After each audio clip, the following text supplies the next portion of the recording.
நான் ரொம்ப ஒரு கான்ஷியஸில் நான் இருக்கேன். அது என்னன்னா, most of the Christian peoples இருக்காங்கல்ல, நம்ம எல்லாருமே நாம் சன் கான்சியஸில் இல்லை, SON சன் கான்சியஸில் இல்லை, மாறா SIN சின் கான்சியஸில் இருக்கும்.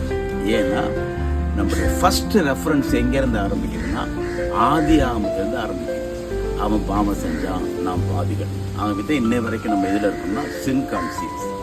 ஆனால் ஏதேன் தோட்டம் கிரியேஷனுக்கு முன்னாடி எபேசியர் 1:3 பிதா குமாரன் பரிசுத்தாவியானவர் ஒருவருக்கு ஒரு அன்புள்ளவராக ஒரு ஃபேமிலியாக இருந்தாங்க. நம்முடைய ரெஃபரன்ஸ் ஜெனிசஸ் இல்லை, நம்முடைய ரெஃபரன்ஸ் வந்து even light foundation of this world. உலக தோற்றத்துக்கு முன்பதாக அந்த திரியேக தேவன் அவருடைய குடும்பத்தில் நம்ம இணைக்க சித்தம் கொண்டார். ஆகவே சின் கான்சியஸ் நம்முடைய ரெஃபரன்ஸ் ஜெனிசஸ் எடுக்கிறதுனால வருது. சன் கான்சியஸ் அதற்கு முன்னாடி எபேசியர் 3 தேவனுடைய பிதா குமாரன் திருத்துவத்தினுடைய குடும்பத்தில் இருக்கிறோன்னு ஆரம்பிச்சோம்னா நம்முடைய கான்சியஸ் சூப்பராக இருக்கும். God bless you. Praise God.